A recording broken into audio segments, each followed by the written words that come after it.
पाठीवरची थाप आहे, जो आयुष्यभर फक्त स्वतःच्या लेकरांकडे बघून जगत असतो ना, त्याचं नाव काय आहे? बाप आहे. आज 1 वर्ष झालं या कुटुंबातल्या त्या बाबांच्या मुलांना मुलींना वडिलांची माया मिळत नाहीये. काय होत नाही? वडिलांची माया मिळत नाही. अरे लेकरांवर प्रेम करणारी आई सगळ्यांना दिसते बरं का. लेकरांवर प्रेम करणारी आई सगळ्यांना दिसते. साने गुरुजींना सुद्धा कोण दिसली? आई दिसली श्यामची, आणि वडील दिसले नाहीत. आई सगळ्यांना दिसते हो, पण नितांत प्रेम करणारा, अंतःकरणातून प्रेम करणारा बाप मात्र कोणाला दिसत नाही. कारण प्रत्येक संतांनी महात्म्यांनी प्रत्येक गोष्टीत फक्त आईचंच वर्णन केलंय बरं का. वडिलांचं केलंय का? नाही केलं. वडिलांबद्दल काय? करणार कशी कविता, कोण तू त्यात मावत नाही. अरे करणार कशी कविता, कोण तू त्यात मावत नाही. माझ्या बाप नावाच्या देवाचं ठाव काय लागत नाही. तो बाप कधीच कोणाला बापाला कधीच कोण समजू शकत नाही बरं का. मन मोकळेपणाने रडणारी आई सगळ्यांना दिसते, पण बाप हा सहजासहजी कोणाला दिसत नाही. बापाचं म्हणजे वर्णन कोणी सुद्धा म्हणजे केलंच नाही. श्यामची आई साने गुरुजींना दिसली, पण वडील दिसले का? नाही दिसले. कारण तो बाप किती आपल्या लेकरांवर प्रेम करतो ना, हे कधी दाखवत नाही. हा, आई काय म्हणते? बाळा अभ्यास कर, बाबा मारेल. काय म्हणते? अभ्यास कर, बाबा मारेल. शाळेत जा, बाबा मारेल. कपडे स्वच्छ ठेव, बाबा मारेल. जेवण कर नीट, बाबा मारेल. वाईट व्यसनांनी जाऊ नको, बाबा मारेल. सतत बाबांची भीती घातल्यामुळं मुलांचं सुद्धा आईवर जास्त प्रेम जडतं. वडिलांपासून मुलं वेगळी होऊन जातात. ते वडील कधीच मुलांना दिसत नाहीत, कारण त्यांच्या मनामध्ये काय असतं? एकच असतं, बाबा मारेल. एवढंच लेकरांच्या मनामध्ये असतं. पण वडिलांचं टोकणं, रोखणं, मुलांना काही गोष्टी सांगणं हे त्यांच्या हिताचे असतात बरं का मुलांच्या. असेच एक बाबा आणि त्यांचा मुलगा एकदा बाजारात गेले दोघं जण, आणि बाजारातून माघारी येत असताना त्या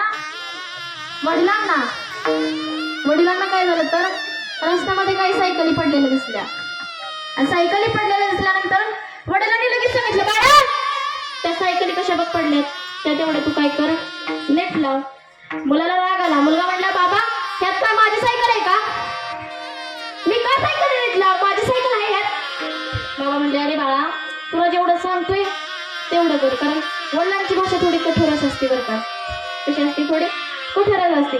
बाबाने सांगितलं, तुला जेवढं सांगितलंय ना तेवढं तू कर. मुलाला राग आलता, पण बाबाने सांगितलं म्हणून मुलानं सायकल नीट लावल्या. पुढे गेल्यानंतर वडिलांना आपल्या घरासमोर चपल्या अस्तव्यस्त पडलेल्या दिसल्या. वडिलांनी पुन्हा सांगितलं, बाळा त्या चपल्या बघ कशा पडल्यात, त्या तेवढं तू नीट लाव. सांगितल्यानंतर मुलगा पुन्हा राग आला. मुलगा म्हणला, अरे माझा बाप आता मला लोकांच्या चपल्या उचलायचं काम लावतोय. काय करतोय? लोकांच्या चपल्या उचलायचं काम लावतोय. त्यानं हातातली भाजीची पिशवी फेकून दिली आणि तो घरात निघून गेला. काही दिवसांनी तो मुलगा मोठा झाला, आणि मोठा झाल्यानंतर मोठमोठ्या त्याने परीक्षा दिल्या, आणि एका परीक्षेत तो पास झाला. पास झाल्यानंतर त्याला मुलाखतीसाठी बोलवलं, इंटरव्ह्यू घ्यायसाठी बोलवलं. आणि इंटरव्ह्यू घ्यायला जात असताना आता बाबांनी लहानपणापासून शिकवलं होतं की काय तुला वेगळं दिसलं तर ते नीट ठेवायचं. मग इंटरव्ह्यूला जात असताना काय झालं तर त्याला जे काही काम दिसलं, मग कुणाला मदतीची गरज असं काय असो, त्याने सगळं ते केलं. आणि नंतर इंटरव्ह्यूच्या तिथं पोहोचल्यावर कळलं की इथं कंपनीमध्ये फक्त एकच जागा शिल्लक आहे, एकाच जागेसाठी नियुक्ती आहे. आणि लाईन किती मोठी लागली होती, तर माणसं किती होती? 100 माणसं होती, आणि त्यात एकाच माणसाची निवड करायची होती, त्यात पण होता 100वा नंबर. मग निवड होणार कशी? इंटरव्ह्यू दिला, सगळं झालं, सगळेजण बाहेर आले. बाहेर आल्यानंतर प्रत्येक जण फक्त कुणाची लक लागते एवढाच फक्त विचार करत होता. तेवढ्या त्यात नाव झालं की अशा व्यक्तीची नियुक्ती या जागेसाठी झालेली. त्यात नाव कोणाचं होतं? ह्या पोराचं नाव होतं. मग नियुक्ती झाली म्हटल्यानंतर तो मुलगा आत गेल्यानंतर त्या इंटरव्ह्यू घेणाऱ्या साहेबांना विचारलं, का हो सगळ्यापेक्षा कमी मार्क आहेत मला, तरी सुद्धा तुम्ही माझीच निवड का केली? काय विचारलं? सगळ्यापेक्षा कमी मार्क आहे तरी सुद्धा तुम्ही माझीच निवड का केली या जागेसाठी? तर त्या इंटरव्ह्यू घेणाऱ्याने काय केलं माहितीये का? त्यानं जी काय कामं केली, ज्यांना कुणाला मदत केली, ते सगळं त्यानं काय केलं? सीसीटीव्ही कॅमेऱ्यामध्ये बघितलं होतं. तेव्हा त्या इंटरव्ह्यू घेणाऱ्याने काय सांगितलं, अरे तुमच्या संस्कारात सांगतात की तुम्ही कोणत्या गोष्टीसाठी पात्र आहात आणि कोणत्या गोष्टीसाठी अपात्र आहात. त्या मुलाच्या डोळ्यामध्ये पाणी आलं. इंटरव्ह्यू घेणाऱ्याने विचारलं, तू आता सगळ्यात अगोदर जाऊन काय करणार आहे? तुला एवढी चांगली नोकरी लागली, तू काय करणार सगळ्यात अगोदर? मला सांगितलं, मी सगळ्यात अगोदर घरी जाणार आणि माझ्या देवाचे काय करणार, पाय पकडणार, माझ्या देवाच्या पायाला घट्ट मिठी मारणार. तो मुलगा रडत रडत घरी गेला. समोर त्याचे वडील उभा असतात. त्या मुलाच्या डोळ्यामध्ये पाणी असतं. वडिलांना वाटतं की हा काय नापास बिपास झाला, काय नापास बिपास झाला का काय असं वडिलांना वाटतं.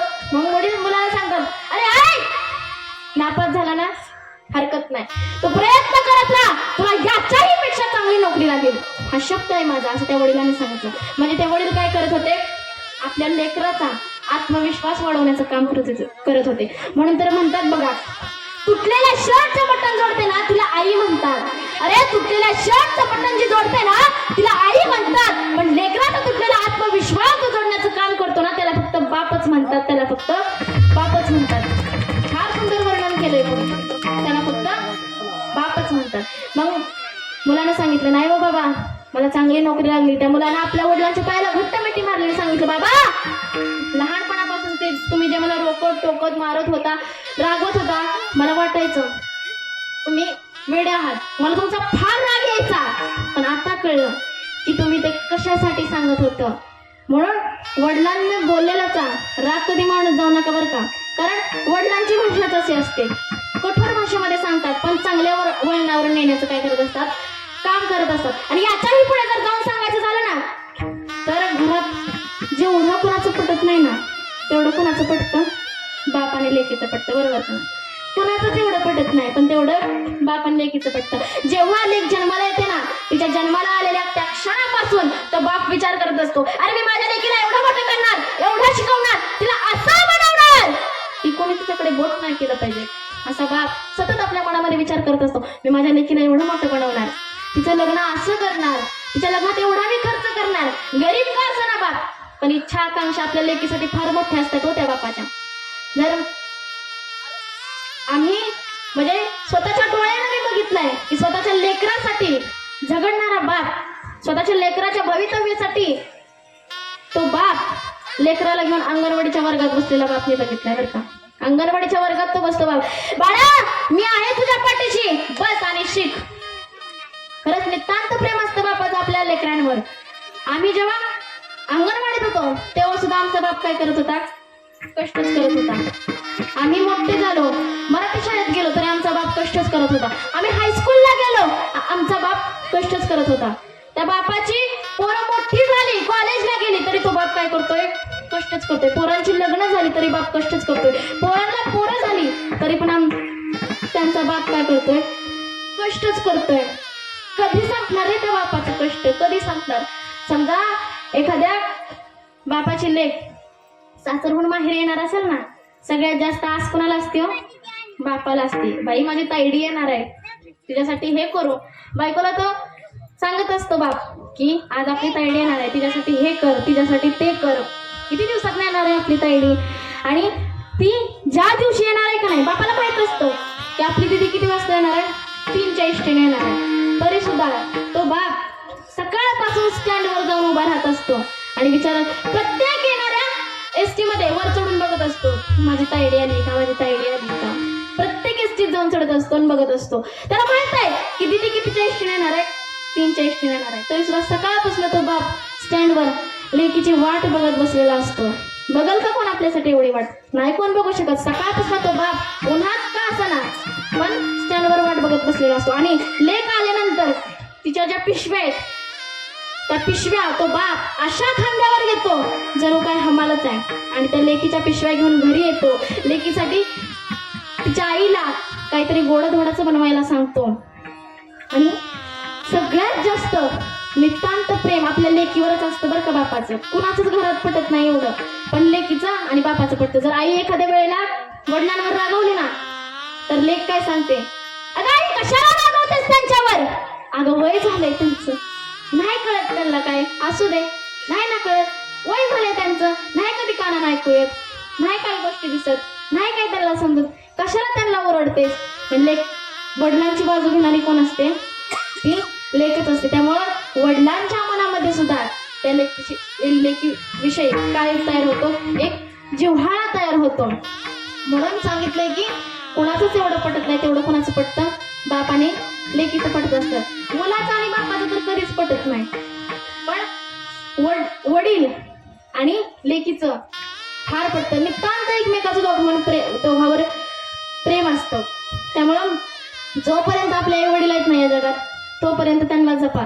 कारण डोंगरात गेलेला जो सूर्य आहे तो पुन्हा उगवू शकतो, पण मातीआड गेलेले आई वडील पुन्हा भेटू शकत नाही. जर तुम्ही घरात असणाऱ्या आई बापांची सेवा केली ना तर तुम्हाला कुठल्या तीर्थक्षेत्राला जायची गरज नाही. माय बाप केवळ काशी तेने न जावे तीर्थाशी, पुंडलिके काय केले परब्रह्म उभे केले. अरे त्या पुंडलिकरायाची भक्ती बघून, त्या पुंडलिकरायाची आई बापांची सेवा बघून साक्षात भगवान पंढरीशी पांडुरंग परमात्मा त्या पुंडलिकरायांना भेटायला आला. आपल्याला पण येऊ शकतो ना, पण तेवढी सेवा पाहिजे. म्हणून ज्याच्या घरामध्ये आईच्या चेहऱ्यावर हसू आहे आणि बापाच्या चेहऱ्यावरती समाधान आहे त्याच्या एवढा मोठा श्रीमंत या जगात कुणी सुद्धा होऊ शकत नाही. पण जोपर्यंत आपले आई वडील आहेत ना तोपर्यंत त्यांना जपा. झालेली सेवा माझे गुरुवर्य हरिभक्तपरायण विजय महाराज रामिष्ट यांच्या चरणी अर्पण करते. सुंदर अशी ज्यांची गायनाची साथ लागली त्यांच्या चरणी अर्पण करते. मृदंगाचार्य असतील त्यांच्या चरणी अर्पण करते. पेटीवाद बाबा असतील त्यांच्या चरणी अर्पण करते. विनेकरी बाबा असतील त्यांच्या चरणी अर्पण करते. स्वर्गवासी बलभीम भगवंत पांढरे या बाबांच्या चरणी सेवा अर्पण करते. समस्त पांढरे कुटुंबियांच्या चरणी सेवा अर्पण करते. तुम्हा सर्वांच्या चरणी सेवा अर्पण करते. माझ्या आई वडिलांच्या चरणी सेवा अर्पण करते आणि माझी कीर्तन रूपी सेवा इथे संपवते. ज्ञानेश्वर माऊली.